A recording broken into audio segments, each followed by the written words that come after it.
कक्षा में पढ़ती हूँ। हमारे भारत देश में प्रतिवर्ष 14 सितंबर को हिंदी दिवस मनाया जाता है। हिंदी भारत की राजभाषा है। हिंदी को राजभाषा का दर्जा 1949 को मिला। हिंदी बहुत सरल, सहज और सुगम है। हिंदी दिवस हिंदी को अधिक बोली जाने वाली भाषा भी है।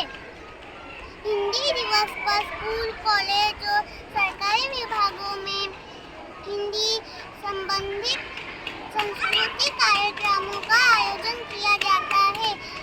हिंदी के विकास में योगदान देने वालों को राष्ट्रीय पुरस्कार दिए जाते हैं। हिंदी हमारा संस्कृति और संस्कारों का प्रतिबिंब है। हिंदी प्रति प्यार और सम्मान